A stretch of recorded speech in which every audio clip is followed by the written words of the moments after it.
We are more likely, or that the country might be more obsessed with larger breasts. Now, what accounts for that? Well, there's an idea that basically in times of economic downturn, you would be more apt to like a woman that has a little bit more meat on her bones, perhaps breasts being a indicator of better fat reserves. So that woman is going to survive a famine.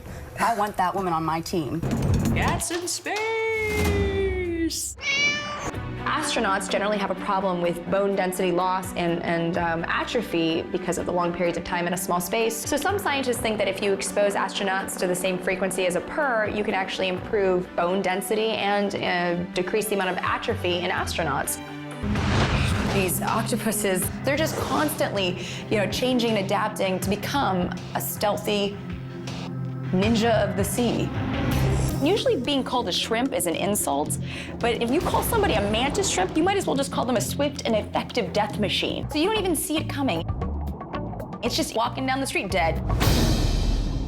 I don't know if I'd want a 180-pound badass killer living in my living room. Then again, tap water could kill me. Okay, maybe I'll get a wolf for Christmas.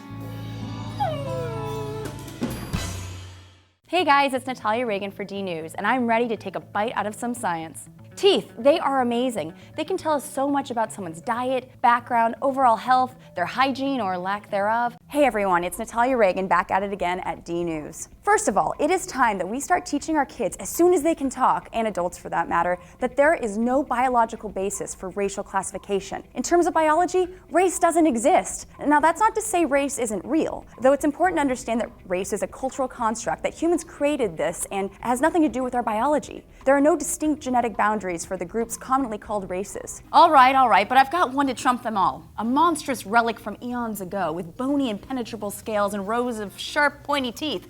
Behold the alligator gar. Gar? Gar! Anyways, behold it. Ah! Is it gone? No, it's this living fossil. It's still very much around in the southeastern US, and they can be gargantuan. As a primatologist, I know that new species are being discovered every year, including non-human primates. So I'm gonna treat this like we're searching for a new non-human primate. Teams, I would suggest collecting your evidence with the strict protocol that Dr. Todd outlined. Be innovative. Blood, hair, saliva, stool. Primates actually do not have claws, they have nails. Natalia, are you familiar with toilet claw? Yes. That's a primate that has claws, isn't it? It's a lemur that has a grooming claw that actually is used to groom other lemurs. It's a primate that has claws. And I'm serious when I told him I would love to hear his theory, but if he tells me that Bigfoot is a giant lemur, we have made our decision. Justin and Ro, get your packs and follow me out to the fire. This is very serious, and that the science that we did is great science. That's actually a big draw of the show. We had a mobile DNA lab, which will change the way fieldwork is done in the future, because now when you go out to the field, you don't have to wait months to take your samples back and just hope you can get them into the country. You can analyze them right there and find out, what's going on with your primates. Planned Parenthood has been in the news for the better part of 2015. Many continue to attack the nonprofit organization that has provided health care for countless men and women around the world. Currently, Planned Parenthood provides reproductive education and health services to over 5 million women and men every year. And 1 in 5 women have been to Planned Parenthood in her lifetime. Today, we're going to discuss the importance of camera traps when studying wild animals in the field. Camera traps are perfect for capturing images of animals that are sensitive to human disturbance, like lions, tigers, bears, or Todd. Oh my. However, oddly enough, today I was going to talk to you about the story of boobs. The best tale ever told.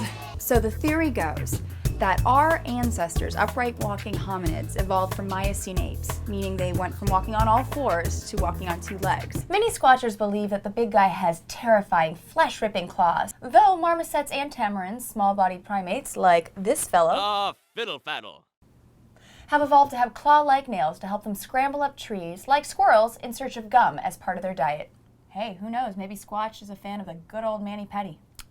Come on, Natalia. The probability of that's adjacent to 0. So Dr. Todd, I wanted to... Great Scott. I see you're busy. I can explain. Don't tell my wife. This is just an innocent pedicure. I wasn't ready for this.